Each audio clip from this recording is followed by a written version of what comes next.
자, 믿는 자들을 위한 성령의 역사 계속 공부하겠습니다. 26번째입니다. 성령께서는 주를 의뢰하는 혼에게 쉼을 주신다 그랬죠. 구약 성경 인용했는데 이사야 63장 14절입니다. 골짜기로 내려가는 짐승같이 주의 영이 그를 쉬게 하였으니 주께서는 이처럼 주의 백성을 인도하셔서 친히 영광스러운 이름이 되셨나이다. 사람은 유일하게 하나님의 형상으로 창조되었기 때문에 그 근원이신 하나님을 알지 못하고서는 인간 본연의 의미를 결코 알 수가 없죠. 사람이 왜 만들어졌는 것인가? 하나님의 목적과 하나님의 의도를 실행하기 위해서 또 하나님께서 창조하셨는데 첫 번째 사람이 하나님 앞에 범죄함으로 인해서 하나님께서 그 사람에게 보장해 주셨던 안식이 깨져버렸습니다. 그 안식이라고 하는 것은 하나님의 영광과 직결되어지는 부분이고요. 참된 그 자유를 누리고 또 이 참된 자유에 이르는 것을 말하는 것인데 그 이상의 행복이 없습니다.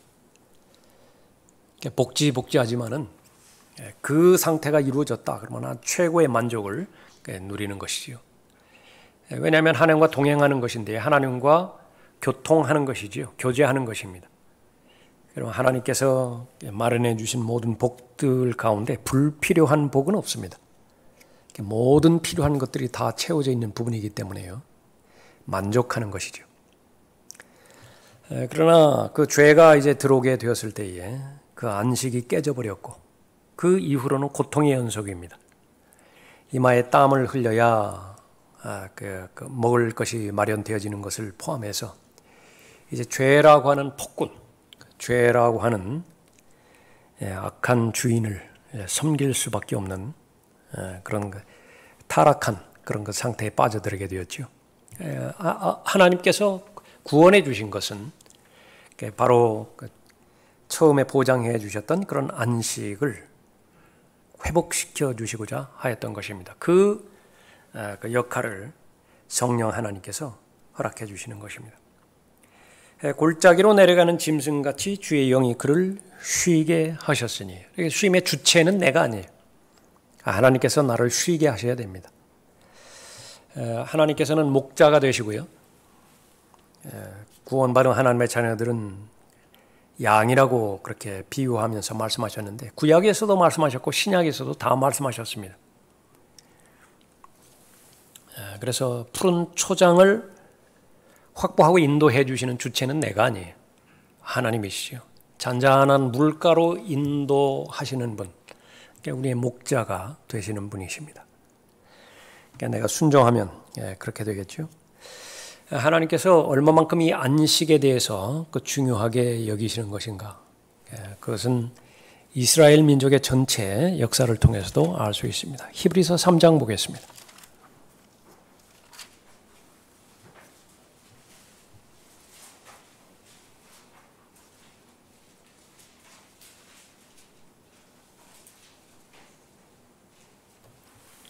히브리서 3장 4장에서 여러 가지 안식들이 나오는 것인데 역사적인 안식부터 시작해서요. 카나안에 들어가면 이제 비록 안식을 누리죠.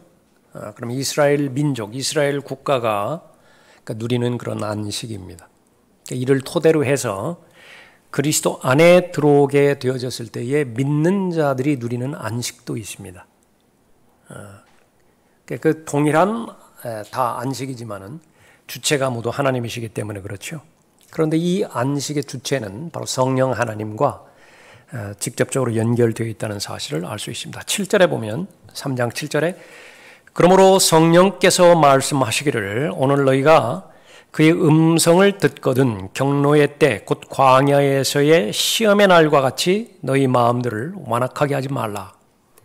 그때에 너희 조상이 나를 시험하였고 나를 증명하였으며 또 내가 한 일들을 40년 동안 보았느니라. 그러므로 내가 그 세대에 대해 노여워하며 말하기를 그들은 항상 마음이 미혹되어 내 길들을 깨닫지 못하였느니라 하였으며 내가 내 진노 가운데서 맹세하기를 그들은 내 안식에 들어오지 못하리라 하였다 하셨느니라.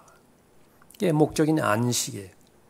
하나님께서 친히 통치하시는 하나님의 왕국, 하늘의 왕국이 이 땅에서 실현되어졌을 때에 그 결과는 안식입니다. 쉼이에요. 예수님께서도 초청하셨죠. 수고하고 무거운 짐진 자들아. 그러니까 그것이 인생에 대한 정의입니다.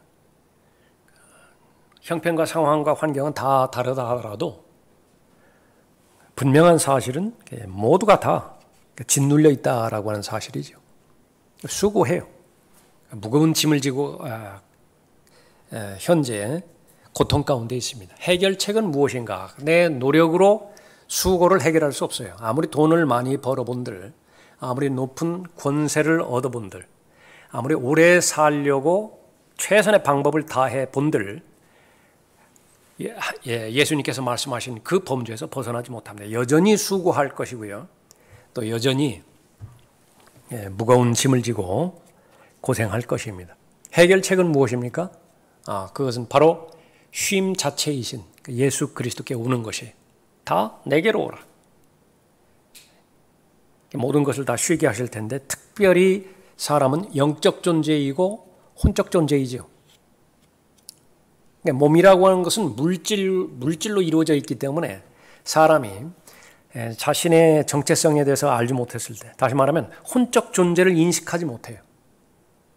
그러니까 혼의 관점에서 사람을 보지 않는 것입니다. 자신을 포함해서 다른 사람을 볼 때 혼적인 개념에서 사람을 보지 못한다. 그러니까 영적인 관점에서 보지 못하는 것은 너무나 당연하죠. 그런 어떤 관점에서 보는 것이냐, 모조리 다 물질적인 관점에서 보는 것입니다. 세상의 관점이에요. 물질적인 관점은 무엇이죠? 그 외모로 다 드러나는 것입니다. 얼마나 많이 배웠느냐, 얼마나 많이 가졌느냐, 얼마나 많이 힘이 센 것이냐. 그러니까 그것에 의해서 평가하고 자신도 평가를 그렇게 해요. 자기들끼리 스스로 측정하고 비교 평가해서, 그죠? 그 하나님은 전혀 그 상관이 없는 것입니다. 그러나 예수님의 관점은 무엇이에요? 사람의 인생이라고 하는 것은 소유에 달려 있지 않습니다. 과연 안식에 들어가느냐, 안식에 들어가지 못하느냐, 거기에 달려 있는 것이죠. 그렇기 때문에 이 안식에 들어가지 못한 이스라엘 전체의 민족의 큰 역사, 그러니까 이것을 주의해야 되는데, 배워야 되는데, 그것은 바로 신약의 그 설명에 의하면 7절에서 언급하는 것처럼 성령께서 말씀하시기를 그렇게 말씀하셨죠. 그러니까 우리가 구원받는 것도 성령에 의해서 시작되지 않습니까? 성령께서 움직이시고 일하시고 역사하셔서 어떤 예비된 사람을 통하여 나에게 하나님의 은혜가 있음을 알게 해주시는 것입니다. 전달해 주시는 것이. 그래서 하나님께서 먼저 나에게 다가오시지 않는다고 한다면 내가 아무리 믿고 싶어도, 아무리 구원받고 싶어도 구원받지 못해요. 이것은 극단적 칼빈주의가 결코 아닙니다. 우리는 그런 칼빈주의자가 아니라고요. 극단적 칼빈주의자가 아니에요. 그러나 성경적 교리는 무엇이냐? 먼저 하나님께서 우리에게 다가오시는 것입니다. 그러니까 제일 먼저 내 상태가 잘못되었다라고 하는 사실을 깨닫게 해주시는 것입니다. 내 상태가 지금 정상이 아니에요. 그러나 사람의 관점에서는요, 지극히 정상이라고요. 그래서 장애우, 비장애우 그렇게 부르지만은요, 그 하나님 보실 때는 모두가 다 죽은 채로 태어났다고요. 하나님은 한 영이시라고요. 본질이 영이시라고요. 그러니까 영이신 그분께서 볼 때에 영이 죽어있는 모든 것들은 다 죽은 것이에요. 사람은 태어나면서 허물과 죄들 가운데 죽은 채로 태어나지 않습니까? 다 죽은 거예요. 생명이 없다고요. 그러나 거기에 이제 성령께서 지나시면은 시들어졌던 꽃이요, 다시 꽃이 피는 것입니다. 죽은 지 너무 오래돼가지고 뼈들만 앙상하게 남은 골짜기였죠. 그러니까 성령께서 지나시면 어떻게 돼요? 우뚝 선다. 거대한 군대가 되어지죠. 그렇게 시작되는 것입니다. 그래서 내가 잘못된 상태에 있고 앞으로 죽음이 나를 삼켜버리면 얼마만큼 감당할 수 없는 저주가 나를 기다리고 있는 것인지 깨닫게 해주시는 것입니다. 성령 하나님께서 말씀을 통하여 전파하는 자를 통하여 나에게 그 진리들을 전달해 주시는 것이지요. 성령께 순종하는 사람이 있고 순종하지 못하는 사람이 있습니다. 순종하는 사람은 안식에 들어갈 거예요. 그러나 여전히 완악하게 하는 사람이 있다고요. 자신의 마음을 완악하게 해서 자신의 양심의 선 기능이 있다. 순 기능이 있어요. 더더군다나 그 양심을 통해서 복음을 전달해 주셨을 때 모름으로 인해서, 무지함으로 인해서 예수 그리스도를 믿지 못하는 사람은 단 한 사람도 없어요. 예수 그리스도를 왜 믿지 못하는 것이냐? 그것은 고의적으로 거부하기로 작심했기 때문에 그렇습니다. 안 믿겠다. 그러나 그 예수 그리스도를 영접하면 성령 하나님께 순종함으로 돼서 안식에 들어가는 것입니다. 예수 그리스도가 안식이라고요. 쉼이죠. 가장 무거운 짐, 가장 힘들게 하는 것, 그것은 바로 죄의 짐입니다. 죄의 짐. 17절에 보면 또 하나님께서 40년 동안 누구에게 노여워 하셨느냐? 범죄하여 그들의 시체가 광야에 쓰러진 자들에게가 아니냐? 또 하나님께서 누구에게 맹세하시어 그의 안식에 들어오지 못하리라고 하셨느냐? 믿지 아니한 자들에게 하신 것이 아니냐? 그러므로 우리가 보건대 그들이 들어가지 못한 것은 믿음이 없었기 때문이니라. 이 믿음의 주체가 되신 분이 바로 성령 하나님이십니다. 그래서 하나님께서는 하나님의 자녀에게 그것이 이스라엘이 되었던 그리스도인이 되었던 안식을 주시고자 하는 것입니다. 그럼 안식을 누린 사람의 특징은 무엇입니까? 노래하는 거예요. 찬송한다고. 하나님을 찬송한다고. 자, 계속해서 우리가 살펴봅니다. 성령 하나님은 경험으로만 배울 수 있는 교리예요. 그럼 그 경험이 나에게 이루어지기 위해서는 어떻게 되는 것이냐? 하나부터 끝까지 순종밖에 없습니다. 그래서 순종하면 돼요. 그래서 경험되어지는 것은 지금까지 우리가 계속 살펴봤던 것처럼 승리의 기쁨, 하나님께서 주시는 지각을 초월하는 하나님의 평화, 화평, 이것이 내 마음을 다스리잖아요. 이것이 누려지지 않으면은 그 괴리감이라고 하는 것은요, 그 감당하지 못합니다. 이 괴리감을 해결해 주셔야 돼요. 그러니까 무엇이 잘못되는 것이냐? 하나님 쪽에서 잘못된 것이냐? 아니면 내 편에서 잘못된 것이냐? 그것을 진지하게 하나님 앞에서 분별해내야 됩니다. 내가 올바른 하나님의 진리의 말씀, 건전한 교리를 알지 못한다고 한다면 아무리 순종해 보려고 해도요, 그러니까 그 순종은 의미가 없어요. 그래서 대전제 조건은 하나님의 건전한 교리의 말씀을 성령 하나님을 통해서 우리에게 전달해 주시는 것입니다. 우리가 배우죠. 그러니까 누가 배울 수 있는 것이냐 그러면 겸손한 마음을 갖춘 사람이 배우는 것입니다. 겸손한 그 마음은 순종하는 마음 아니겠어요? 그럼 경험하는 것입니다. 빌립보서 4장 6절 7절에서 과연 지각을 초월하는 하나님의 평강이 무엇이냐? 맛보아 알아야 되는 거죠. 그 지각을 초월하는 하나님의 평강을 맛보아 알기 위해서는 하나님께서는 할 수 없이 인생의 가장 깊은 골짜기를 통과하실 수밖에 없어요. 그렇게 허용하신다고요. 자기 자신에 대해서 한계 상황을 느끼게 하고요. 지금 정직하게 말해서 솔직하게 자기를 평가하는 데 있어서 내게 능력이 있어가지고요. 다른 사람에게 말은 그렇게 하지 않더라도 본인이 생각하기에 이건 내가 할 수 있어요. 내 능력으로 할 수 있다고요. 또 해보면 그렇게 돼요. 무엇을 하나님을 신뢰하죠? 어떤 영역에서 하나님을 믿어드려요? 그러니까 믿음이라고 하는 것은 자기를 포기하는 단계에서부터 시작되어지는 것인데 그건 자기 한계의 상황에 반드시 부닥치게 만드시는 것입니다. 지금 예수 그리스도 영접할 때도 마찬가지예요. 지금 모든 것이 다 풍족하고 모든 것이 아쉬운 것이 없고 탄탄대로가 자기 앞에 놓여 있는 것인데 그 예수 그리스도를 뭐하러 믿어요? 오히려 예수 그리스도를 믿을 때에 나에게 자기 기준으로 평가해 볼 때 득이 될 것이 아무것도 없다. 그래서 못 믿는 것이에요. 그래서 부요한 거예요. 물질적으로만 부자를 말하는 것이 아니라 자기 자신으로 꽉 채워져 있어요. 자기 의의로. 그럼 부자예요, 그 사람. 부자가 천국에 들어가는 것은 너무 어렵다. 그러나 하나님께서 간섭하시면 가능하다고 그 말씀하시는 것이죠. 예. 성령 하나님께 순종했을 때에 하나님께서 나에게 쉼을 주셨다. 안식을 주셨다. 그럼 나는 지난 한 주간 동안 쉼 가운데서 하나님과 동행했는가? 그렇지 못하는가? 어떻게 하는 것이냐? 그러니까 열매 보면 알죠. 그러니까 노래가 있을 것이라고. 그러니까 세상이 주는 즐거움에서도 콧노래 부르잖아요. 즐겁잖아요. 기쁘잖아요. 하나님께서 원천이 되셔서 나를 쉬게 해주시고 해결해 주시고 그러셨을 때 나는 기쁠 수밖에 없다. 하나님 앞에 감사드리고 또 하나님 앞에 찬양하고 그러겠죠.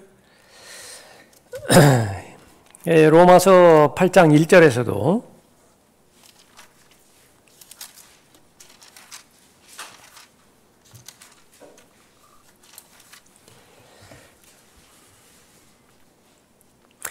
그러므로 이제 그리스도 예수 안에 있는 자들에게는 결코 정죄함이 없나니. 성경을 쭉 읽으실 때, 공부하실 때에 아주 중요한 교리, 접속사죠, 접속사. 8장 1절에서 그러므로예요, 그러므로. 그러니까 이것을 놓쳐버리면요, 반은 놓치는 것입니다. 그러니까 무엇입니까? 7장 마지막 절 보세요. 예수 그리스도 우리 주를 통하여 하나님께 감사하노라. 감사의 내용은 무엇일까요? 죄 문제가 해결되어지는 근원책을 알게 해주신 것입니다. 이보다 더 큰 감사가 없어요. 그래서 가장 복된 사람, 다시 말하면 가장 행복한 사람은 어떤 사람이냐? 구약이든 신약이든 상관없이 전체에서 말하는 것은요, 죄 문제가 해결된 사람이에요. 가장 행복하다. 죄 문제가 해결됐어요. 가장 능력이 있는 사람은 어떤 사람이냐? 그 죄 문제가 해결된 사실을 내가 알아요. 그 사실을 내가 안다고요. 그 사람에게는 거의 다른 부분들은요, 그렇게 아쉬운 부분이 없습니다. 인생 본질의 문제가 해결되는데 그것을 감사하는 것입니다. 그러므로 내 자신이 생각으로는 하나님의 법을 섬기지만 육신으로는 죄의 법을 섬기노라. 무슨 말입니까? 교리적으로는 다 알아요. 사도 바울이. 로마서 6장에서 이미 하나님의 신학에 의하면, 하나님의 교리에 의하면 나는 죽었다고요. 한 번 죽었으면 두 번 죽을 필요가 없어요. 그걸로 끝난 것입니다. 그러니까 하나님께서는 그렇게 보시는 거예요. 그러니까 하나님의 관점이고, 그러나 실제적인 나의 관점에서 보면은요, 여전히 살아있어요. 왜냐하면 구속의 그날이 오기까지 나의 실제, 새 사람이죠. 나의 혼이죠. 그것은 위치적으로 죄들로 이루어진 육신 안에 지금 들어있기 때문에 그래요. 위치적으로 그렇다고 합니다. 그러니까 영향을 받는 것입니다. 그래서 교리적으로 보면은 나는 참된 자유를 얻었는데, 성령 하나님을 통해서. 교리적으로 보면 이미 승리가 나에게 주어졌는데, 현실 가운데서 볼 때에는 그렇게 살지를 못해요. 그래서 가장 비참한 사람이라고 절규하는 것입니다. 사도 바울의 절규가 그것이에요. 그러니까 이론상으로는, 교리상으로는, 신학적으로는 이미 이루어졌는데 거기에 맞추지를 못한다. 단이 그럼 더 나아가서 그러면 그 괴리감을 어떻게 극복할 수 있는 것이냐? 이미 죽은 사실이 기정사실이기 때문에 내가 그 표준에, 그 기준에 나를 맞추면 돼요. 그것이 여기라는 것입니다. 죽은 자로 여기라.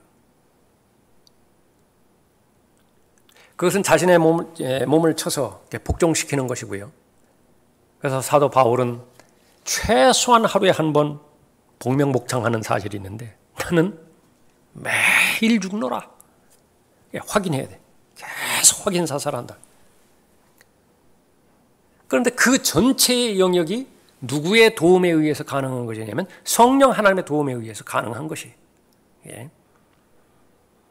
그래서 성령 하나님께서 그 사실을 알려주셨고 여긴다라고 그렇게 고백했을 때 그 고백이 나에게 실체가 될 수 있도록 도와주시는 것입니다. 그러면 내가 해야 될 일은 무엇이냐 그러면 성령과 동행하면 돼요.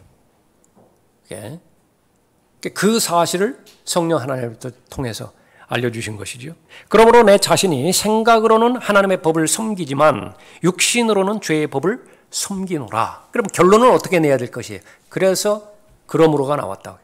그러므로 이제 그리스도 예수 안에 있는 자들에게는 결코 정죄함이 없나니. 조건이 있죠.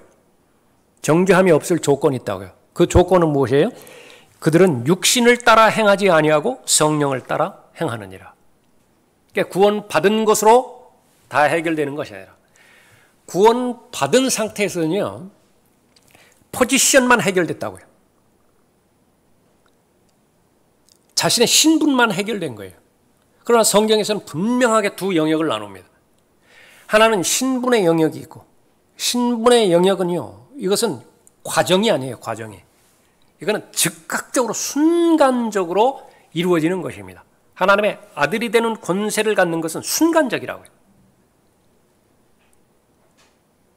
그리고 두 번째 영역에 있어서는 그 구원해 주신 하나님과 하나님 아버지와 아들과의 관계를 말하는 것인데요. 그 관계가 지속되면 자연스럽게 그 사람은 성장하는 것이고요. 거룩하게 되어지는 거예요. 그 교제가 지속되어지면 자연스럽게 열매를 맺는 것이고요. 그 관계가 지속되어지면 자연스럽게 성령 안에 있는 안식을 누리는 것입니다.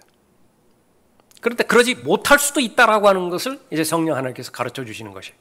얼마든지 구원받은 다음에도, 다시 말하면 포지션, 그것이 이미 확립이 된 상태에서도 내 상태, 스테이터스, 그 상태는 계속 변수예요. 계속 변한다고 말해요. 그 변하는 것은 내 책임이에요. 포지션, 그것은 하나님의 책임이라고 해요. 하나님께서 다 이미 이루어 주셨다. 그러니까 하나님께서 이루어 주신 일을 토대로 해서 내가 할 수 있는 일이 있는데, 그것은 뭐냐면 성령께 복종할 수 있는 일은 내가 할 수 있다. 성령께 복종하기 위해서는 하나님의 뜻이 무엇인지, 성령 하나님의 뜻인지 무엇인지 나한테 알려주셨죠. 그러니까 그것은 성령과 함께 성령을 따라 행하는 것입니다. 그래서 계속해서 육신적인 생각과 성령의 생각이 지금 충돌하고 있죠. 싸우고 있죠. 그래서 이기면 안식에 들어가는 거예요. 그럼 내가 해야 될 일은 무엇이냐 그러면 이 안식은요, 피 흘려 쟁취해야 되는 대상이에요. 입만 벌리고 있으면 때가 되면은 입안으로 떨어지는 감이 아니라고 말해요. 그런데 거의 대부분 그렇게 생각하고 있어요. 실제로 이 성령에 대해서 제일 많이 말하고 제일 많이 강조하는 그 집단이 은사주의인데요. 아이러니하게 성령에 대해서 제일 무지하다. 성령이 인격이시라고 하는 것도 모르고 있고, 성령을 알면 알수록 결과는 어떻게 돼요? 성령을 알면 알수록 성령의 열매가 풍성해지잖아요. 성령의 열매가 풍성해진 사람을 그리스도의 사람이라고 말하는 거예요. 그 침례 요한의 고백입니다. 자기는 계속 사라져요. 자기는 드러나지 않는다고요. 그 무엇만 드러나는 것입니까? 예수 그리스도만 나타내지는 거예요. 예수 그리스도만 나타내지는 것입니다. 그러면 그 성령 하나님께서 오신 목적대로 성령 자신을 나타내는 그 역사가 어디 있어요? 자신을 증명하고 자신을 드러내고 자신을 세우기 위해서 성령께서 오신 것이 결코 아니다. 오로지 예수 그리스도를 높이고 예수 그리스도를 드러내고 예수 그리스도를 나타내기 위해서 그렇게 오신 것이죠. 그래서 마치 보면 어떤 부분에 있으면 성령께서는 심부름꾼 그 역할을 하시는 것과 같다고 말이죠. 그러니까 이 부분에 또 오해를 해서 성령 하나님의 그 권위를 열악하게 만든 그런 이단들도 있어요. 그러나 그리스도의 사람이라고 한다면 성령의 열매를 그렇게 많이 맺겠죠. 그것은 성령을 잘 아는 사람들이에요. 그러나 은사주의 특징은요, 자기 욕심만 드러내는 것, 계속 자기중심적이고, 그 자기중심적이라는 것은 어린아이의 상태를 말하는 것인데, 어린아이의 상태는 약해요. 싸울 힘이 없습니다. 하나님께서 맡겨주신 믿음의 선한 싸움이라든지 영적 전쟁이라든지 이 부분을 싸울 수 있는 유일한 무기는 하나님의 전신 갑옷 외에는 없는 것인데, 그렇잖아요. 하나님의 말씀의 능력으로 싸워서 이기게 되는데 그 하나님의 말씀으로 무장하지를 못해요. 약하다고요. 그러면 약한 사람의 또 하나의 특징 가운데 하나는 무엇이냐면 느낌과 감정으로만 살아가는 거예요. 그래서 예배를 드린다 하더라도 느낌과 감정이 터치가 돼야 돼요. 그럼 좋은 예배예요. 은혜를 받은 예배예요. 그러나 아무리 깊은 성경적 진리의 지식이 선포되어지고 성숙한 그리스도인으로서 삶의 지침들이 그렇게 제시되었다 하더라도 그 부분이 자신에게 공감대를 형성하지 못하면, 다시 말하면 느낌에 호소하지 못하고 감정에 호소하지 못하다고 한다면 그건 졸아요 그냥. 그것이 바로 은사주의자들의 한계인 것입니다. 그러면 성숙한 그리스도인의 입장에서는 무엇이냐? 내가 하나님의 안식에 들어가기 위해서는 우선적으로 처리되어야 될 것이 무엇이냐라고 하는 것이죠. 그러면 무거운 짐을 벗어버려야 된다고요. 너무나 당연한 것이에요. 히브리서 12장에 의하면 쉽게 애워싸는 죄가 있다고. 사람마다 다 있어요. 최소한 한 가지 이상 다 있다고요. 쉽게 애워싸는 죄가. 그러니까 그것을 해결해야 되는데 무거운 짐을 벗어버리는 것과 쉽게 애워싸는 죄를 해결하는 그 주체가 되시는 분이 바로 성령 하나님이세요. 그러니까 성령 하나님을 언제 어디서든지 의뢰하고 신뢰해야 되죠. 그분의 능력으로 내가 해야 될 것은 무엇이냐? 바로 육신의 문제를 해결하는 것입니다. 그러니까 하나님의 말씀을 올바로 나누어서 공부하지 못하면요, 이 부분을 율법적이다, 그러니까 이렇게 매도해버려요. 분명히 성경적 교리임에도 불구하고 그것은 율법적이다. 왜 그런 것이냐? 카톨릭이 이것을 왜곡시켜버렸거든요. 죄를 없앤다라고 하는 목적으로 막 자학한다. 채찍으로 자신을 쳐버리고 높은 성벽 쌓고서 거기서 수년 동안 거기에 있고 무슨 그 옛날에 보면은 기둥, 높은 기둥 그걸 세워놓고 그 위에 가지고서 가진 비바람 다 맞아가면서 고행을 삼고 있다. 그것을 자기 몸을 쳐서 복종시키는 것으로 그렇게 한다. 그건 마귀짓이에요. 절대로 그렇지 않다. 성령을 몰라서 그렇게 하는 것입니다. 8장 펴져 있죠? 13절 보십시오. 너희가 육신을 따라 살면 죽을 것이나, 그리스도인을 보고 말하는 거죠. 그리스도인이 되었으면서, 다시 말하면 그리스도 안에 들어갔음에도 불구하고 계속해서 육신을 따라 살면 죽을 것이나, 성령을 통하여 몸의 행실을 죽이면 살리라. 무릇 하나님의 영으로 인도함을 받는 이들은 곧 하나님의 아들들이니라. 그러니까 예수 그리스도 영접하면 하나님의 아들들인데, 그 하나님의 아들들을 보충 설명해 주는 부분들이 14절인데 하나님의 영의 인도함을 받는 사람이에요. 그 지극히 당연한 것이죠. 예수 그리스도를 개인의 구주로 영접했는데 내주하시는 성령께서 그리스도의 영 아니겠어요? 예수 그리스도의 영이 내 안에 들어오는데 영접은 했는데 그분과 동행하는 것을 거절한다. 이건 참 너무 어렵다고요. 그 상태를 평가하기가 너무 어려워요. 예. 그러나 정상적인 그리스도인의 상태를 성경에서 기록하고 있기 때문에 참된 안식에 들어가는 것은 바로 성령 하나님께서 역사해 주시는 것이다. 말씀하는 것이죠. 자, 27번째입니다. 성령께서는 예수 그리스도께서 성도의 삶의 주가 되시도록 하신다. 주, 로드죠, 로드. 굳이 나눈다고 한다면 예수 그리스도를 개인의 구주로 영접한다. 그 구주라고 그 말하죠. 세이비어. 지옥의 형벌로부터 나를 구출해 주시는 분이십니다. 그러니까 구원받은 그리스도인이 이제 살아가는 모든 영역들이 있을 거 아니겠어요? 그러니까 영적인 영역, 혼의 영역, 몸의 영역, 실제 삶의 영역, 모든 영역에 있어서 바로 자신은 종이고 청지기이고 일꾼이라 그렇게 고백하는 것이요. 바로 하나님께서 주가 되신다. 로드가 되신다. 그런데 그 부분이 정착이 됐어요. 그래서 그것이 주님과 나와의 관계. 그러니까 로드니까 로드십이라고 합니다. 늘 고백하는 것입니다. 내 주인은 나가 아니라, 내 주인은 직장 상사가 아니라 내 주인은 나를 구원해 주신 하나님이시다. 고백하는 거예요. 종을 서번트라고 하는데 나는 종의 자세가 늘 구비되어 있어요. 무엇을 하든지 종의 동기로서 그 일을 해요. 종의 동기는 무엇이죠? 그러니까 주인을 기쁘시게 해드리는 것입니다. 주인을 섬기는 일이죠. 그래서 servantship이라고 한다. lordship, servantship. 그러니까 이 정확한 관계를 형성하게 해주시는 분이 바로 성령 하나님이세요. 그러니까 제일 행복한 사람은 무엇이냐면 올바른 주인을 섬긴 사람이에요. 내가 창조주라고 한다면, 내가 피조받은 대상이 아니라고 한다면 내가 주인이에요. 그러니까 그런 대상은 한 분밖에 계시지 않죠. 하나님 한 분밖에 계시지 않아요. 그 마귀도 피조물이라고요. 그러면 피조물의 신분에서는 주인이 있을 수밖에 없습니다. 그런데 그 주들이요, 여럿 있어요, 여럿. 그러니까 성경에 많은 주들이 있다 그렇게 말하잖아요. 그러니까 제일 높은 곳에 있는 그분이 바로 하나님이십니다. 주 하나님 아버지시에요. 그러면 거기에 그 부분을 해서 많은 수많은 하이어라키들이 있죠. 예를 들어서 가정에서는요, 이 아버지의 권위가 있을 거 아니겠어요. 그건 작은 의미에서 또 하나의 주들이에요. 그 순종하면 돼요. 학교에 가보면 교사들이 있잖아요. 교사들도 권위가 있어요. 그러니까 제대로 공부를 하고 제대로 훈련을 받으려면 선생님의 권위가 인정이 되는데 지금은 그거 발견 불가능하죠. 그러니까 어려워지는 것입니다. 예. 심지어는 네로 같은 왕도 존경하라고 베드로를 통해서 알려주셨다고요. 그러면 그것이 가능하기 위해서는 어떻게 되냐면 로드십이 확정돼야 돼요.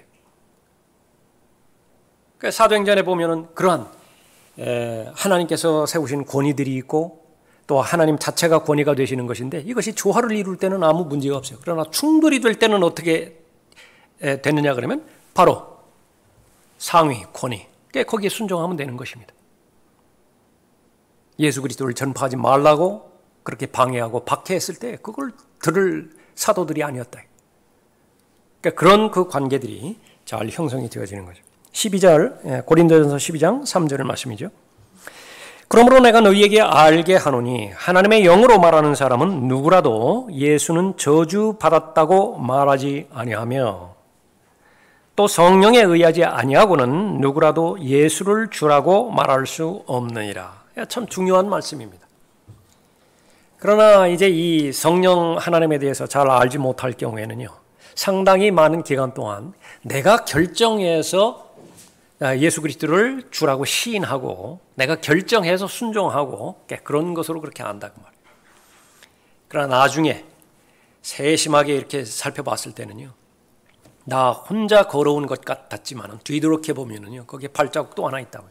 성령 하나님께서 나와 동행하신 것이 계속해서 나에게 격려하시고요, 위로하시고 도전하시고 괜찮아, 시인할 수 있어. 조금 무섭고 두려울지라 하더라도 시인하기만 한다고 한다면 그 다음에는 하나님께서 인도하셔. 그러니까 용기를 주시는 거예요. 그 당시에는 깨닫지 못했을 뿐입니다. 얼마나 많은 부분에 하나님께서는 양심을 통하여 또 환경의 조성을 통해서 막으셨겠어요. 안 돼. 그 말 하면 안 돼. 그거 결정하면 안 돼. 막 두렵게도 만들고요. 하나님께서 내 그 마음을 부자연스럽게도 그렇게 만든다. 근데 그때는 모른다고요. 하나님께서 성령께서 그렇게 간섭하셔서 불안하게 그 만드는 것인지 잘 모른다고요. 그러니까 내가 그 유보하죠. 아, 큰일 날 뻔했어요. 그때 그렇게 결정했더라고 한다면 큰일 날 뻔했다.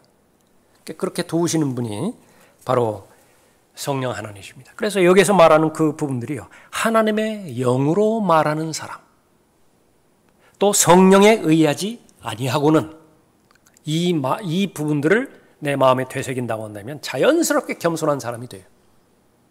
겸손한 사람이 된다. 겸손한 사람은 다른 것이 아니라 하나님께서 사실을 말씀하셨을 때 그 사실을 사실대로 받아들이는 사람을 겸손한 사람이라고 말하죠. 그렇게 된다. 그래서 죄인이 예수 그리스도를 주라고 고백했을 때 마음으로 믿죠, 영접하죠. 그 예수를 주라고 시인한다고 말해요. 그렇게 됐을 때에 성령께서 인도하시는 것입니다. 주라고 하는 것은 하나님이 한 분이십니다. 하나님은 참되신 하나님이십니다. 그것을 고백하는 것이 진실된 하나님이십니다. 그러니까 진실된 하나님이시고 참된 하나님이시고 유일하고 한 분 하나님이신데 진실되지 않게 믿지 않을 이유가 없죠. 그래서 쉬운 말로 하면 믿는 것처럼 믿는다, 계속 종종 우리가 나누는 말입니다. 그러니까 진실되게 믿는 거예요. 그런데 나의 믿음이 진실된 믿음임을 또 도우시는 분이 성령 하나님이셨다라고 하는 것이죠. 그래서 하나님의 영으로 말하는 사람은 누구라도 예수는 저주받았다고 말하지 아니하며, 지금 예수 그리스도에 대해서 막 모독해요. 예수 그리스도를 저주를 해요. 화가 나면 막 지저스 크라이스트 막 그렇게 해요. 그러나 그 사람들은요, 마지막에 반드시 진리를 고백하게 되어 있는데 무엇을 말하는 것이냐. 예수 그리스도는 참된 하나님이십니다. 예수 그리스도만이 만왕의 왕이십니다. 그걸 반드시 고백하게 되어 있어요. 빌립보서 2장 9절 이하에서 그것을 기록하고 있어요. 모든 무릎이요 예수 그리스도 앞에 다 꿇는다고요. 언제죠? 백보자 심판석에. 아무리 늦어야 백보자 심판석에서 다 무릎 꿇는다. 그래서 모든 사람은 그리스도의 심판석에서 예수 그리스도를 만나야지 백보자 심판석에서 예수 그리스도를 만나면 안 된다.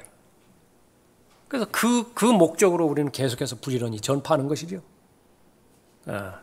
복음을 증거하는 것입니다. 28번째, 성령께서는 성도에게 자유를 주신다 말씀하셨습니다. 고린도후서 3장 17절에서 이제 주는 그 영이시니 주의 영이 계신 곳에는 자유가 있느니라. 중요하지 않은 말씀이 없지만 아주 중요한 말씀입니다. 성령 하나님에 대한 교리는 경험적이라 그랬습니다. 따라서 여기 마찬가지로 이 자유는요, 실제적이고 경험적인 자유를 반드시 포함합니다. 무엇을 말하는 것이냐? 여러분이 밖에서 고된 일 하다가 집에 들어가면 어떤 마음인지 모르겠어요. 가장 편안한 마음이고 가장 좋은 상태에서 쉴 수 있고, 집의 형태하고는 상관없어요. 내 소유냐 뭐 사글세냐 그거 상관없습니다. 비가 많이 오는데 비가 뭐 새느냐 안 새느냐 그것도 상관없어요. 집에 들어가면 가장 편안하게 쉴 수 있는 것이냐, 그러면 자유예요. 교회 역시 마찬가지입니다. 그래서 교회가 막 혼란스럽고 혼동스럽고 그런 것을 하나님께서 제일 싫어하시는 것이죠. 교회는 반드시 질서가 있어야 돼요. 카톨릭에서 말하는 교회 전통 말고 그 아름다운 조화와 질서를 유지하기 위해서 내려온 교회의 좋은 전통들이 있습니다. 그 부분에 의해서 잘 유지되어지고 있어요.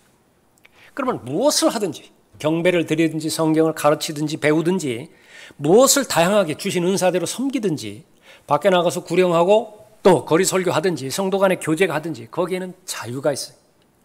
거기는 자연스러움이 있습니다. 그것을 성령께서 주관하고 계시는 것입니다.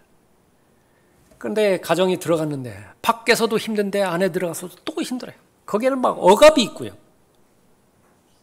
자유가 없어요.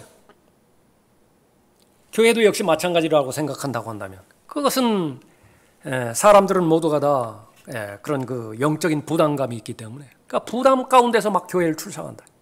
모든 것이 힘들어요. 그러나 해야 되는 의무는 있다고요. 그렇기 때문에 그 중간에서 계속 허우적거린다고 한다면 그건 너무 힘들다. 그러면 그런 상태가 있다고 한다면 자기 자신에 대해서든지 가정에 대해서든지 교회에 대해서든지 아니면 내가 하고 있는 사업이라든지 직장이라든지 거기는 어떤 형태든지 자유가 있어야 돼요. 그 자유를 확보하고 보장하기 위해서 진지하게 하나님 앞에 은혜의 보좌 앞으로 나가야 돼요. 더 필요한 은혜를 간구해야 되고요. 필요한 자비를 하나님 앞에 간구해야 되는 것입니다. 성령께서 관장하셔야 됩니다. 어떤 상황과 여건이든지. 그러면 성령 하나님께서 책임지실 것이고요. 성령 하나님께서 친히 인도하실 것이에요. 그러니까 구원 받은 것부터 성령 하나님께서 인도하셨잖아요. 예수 그리스도 영접했는데 괜히 영접했다. 그런 사람이 있습니까? 감사 가운데서 가장 큰 감사인데 그것이 증거예요. 그 이후로 마찬가지라. 구원받은 그리스도인에게 제일 먼저 요구하는 것이 권면하시는 것이 헌신인데요. 왜 그렇습니까? 하나님께 맡겨야 하나님께서 책임지신다고요. 하나님께서는 토기장이시라고요. 못 만드시는 작품이 없어요. 무엇이든지 하나님께서 의도하신 대로 다 만드는데요. 조건은 하나 있습니다. 그 흙이 토기장의 손에 들어와 있어야 돼요. 그래야 지금 조금만 보완하면 되겠다 그러면 보완해서 내보낼 것이고요. 조금 더 추스리면 될 것이다 그러면 추스리고요. 이거는 완전히 깨부셔야 되겠다 그러면 아주 바삭 내신다고요. 많이 아프겠죠. 그래도 모든 일들이 합력하여 하나님의 목적인 선을 이루시는 것이 하나님 앞에 맡기는 것이죠. 의탁하는 것이죠. 헌신이에요. 이 모든 부분들이 자발적이고 하나님을 신뢰하는 자의적인 그런 뜻 가운데서 하나님 앞에 맡기면은요, 무엇을 하든지 그 결과는 의와 화평과 기쁨이에요. 성령께서 보장해 주신다고요. 먹고 마시는 것이 아니라 하나님의 나라는 다만 성령 안에서 의와 화평과 기쁨이라. 그래서 의와 화평과 기쁨으로 대표되는 성령 하나님의 인도하심이라고 하는 증거들을 가지고 간증들이죠. 간증들을 가지고 예수 그리스도를 섬기라고 순서를 그렇게 말씀해 놓으셨다. 그런데 내가 가지고 있는 것이 아무것도 없어요. 그런데 그 상태에서 예수 그리스도를 섬기라고 하는 것은 그것은 종교예요. 의식이고 형식이고 육신적으로 그렇게 섬기는 것이죠. 그렇게 해서 나 자신을 살펴볼 때 두 가지로 잘 적용을 시킵니다. 거듭난 하나님의 자녀라고 한다면 비정상적으로 계속 비정상적인 상태에 머물러 있는 것을 성령께서 원하지 않으세요. 그럼 반드시 혼내십니다. 징계하시고요. 바로 잡으실 것이에요. 그 증거는 무엇이에요? 내가 너무 불편해요. 교회 가기 싫다고요. 교회 가면 그 소리 듣는 것도 뻔해요. 두 가지로 반드시 살펴봐야 됩니다. 나한테 문제가 있는 것이냐, 아니면 교회에 문제가 있는 것이냐. 다시 말하면 하나님의 말씀 가운데서 문제가 있는 것이냐. 그럼 나에게 문제가 있다라고 한다면 나를 계속 불편하게 만든다고요. 뭘 하든지 편치가 않아요.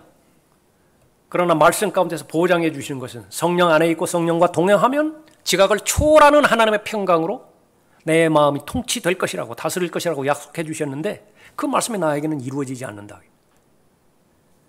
그런데 내가 정직한 하나님의 영의 인도함을 받아서 살펴봤는데요, 나에게는 잘못이 없어요. 잘못하지 않았는데 자백하는 거, 그 자체 자백해야 돼요. 하도 옆에서 네가 잘못했다고, 네가 잘못했다니까 정직하게 내가 잘못하지 않았어. 근데 에이, 좋은 게 좋은 거지 그러고서 사과를 했다. 사람 사이에서는 그것이 가능한지 모르지만요, 하나님 앞에서는 그것은 무의미한 것이에요. 반드시 죄에 대한 깨달음이 먼저 있어야 돼요. 근데 성령 하나님께서 깨닫게 해주신다고 말해요. 예. 그런데 이번에 살펴봤더니 그것은 성령 하나님께서 강력하게 역사해 주시는 것인데, 이거 선포되어지는 것이 진리가 아니에요. 나를 교제해 준답시고 그렇게 상담해 주는 사람이요, 성경적으로 나에게 권면해 준 것이 아니에요. 그러니까 거기에는 충돌이 생길 수밖에 없죠. 그러니까 성령께서는 말씀하십니다. 그러니까 빠져나오라고, 분리하라고, 무시하라고. 그럼 나는 과연 어떤 기준에서 올바른 평가를 내릴 수 있는 것이냐. 그럼 내가 확신해야 되는 것이죠. 성령 하나님께서 나에게 자유를 주신다고요. 나에게 자유를 누리지 못하도록 방해하는 방해 요소는 그 자체도 다 하나님께서 지적해 주실 텐데 다 해결했다고요. 바로잡을 거 내가 바로잡았고요. 그 놓지 못하는 거 그거 놓았다고요. 취할 거 내가 취했어요. 자백할 거 자백하고, 그 다음에는 하나님께서, 성령 하나님께서 확신을 주시는 것입니다. 그러니까 자유함 가운데서 행동하는 것입니다. 그래서 성령 안에 있으면 하나님께서 주시는 안식이 있고 참된 자유가 있는 것인데, 성령의 인도하심에 고의적으로 거스르는 성도에 대해서는 강력한 찔림을 주세요. 아프다고요. 불안하다고. 무섭다고요. 불안하고. 그러나 그때의 제일 좋은 방법은 뭐예요? 그것이 징계라고 판단이 되어졌을 때는 빨리 하나님 앞에 순종하면 돼요. 그러면 그 즉시로 징계는 끝나요. 징계가, 순종했는데도 징계가 계속 나갈 필요는 없다고요. 그러나 훈련은 달라요. 훈련과 연단의 차원이라고 한다면 목적을 이룰 때까지 계속 빚어나가실 것이라. 그러나 그것이 징계였다고 한다면 즉시 자백하면 되는 것입니다. 그러면 세상 편하다고요. 그러니까 다 경험해 보셨죠. 성령의 사람이기 때문에. 모든 그 모임들이 절대로 인위적이어서는 안 됩니다. 그래서 왜 그렇게 은사주의자들 중심으로 해서 무슨 경배와 찬양 이 부분들을 계속 우리가 비판을 하고 해야 되는 것이냐. 성령 하나님의 역사 없이도 얼마든지 경배와 찬양이 울려 퍼질 수 있다. 그런 것을 지적하는 것입니다. 주께서 친히 인도하시는 그 모임 가운데서는요, 어떤 것도 긴장되거나 인위적이지 않아요. 자유가 있습니다. 성령 안에 있기 때문에 그런 것입니다. 고래가 물속에서 이동하는 것 부담스럽습니까? 얼마나 자연스러워요. 독수리가 하늘 창공을 날아다니는 것 보기에도 얼마나 자연스러워요. 그럼 거꾸로 한번 생각해 보세요. 독수리가 물속으로 해서 막 헤집고 돌아다닌다고 한번 생각해 보세요. 얼마나 저항감이 많을 것인가. 예. 사자가 땅 위를 막 쏜살같이 달려가는 거. 동물들 보니까 달릴 때 다 입을 다물고 달리더라고요. 희한하더라고. 입을 다 다물어. 먹이 쫓아다닐 때. 사람이 언제 제일 편안하고 또 자연스럽습니까? 성령 안에 있을 때라고요. 성령 안에서 주님과 동행할 때, 걸어갈 때에 어떤 종류의 부담감이나 거북함이나 속박 없이 노예 얽어매는 것 없이 주 예수를 기뻐하고 또 동행하며 즐기는 것입니다. 좀 지났네요. 오늘 여기까지 하겠습니다.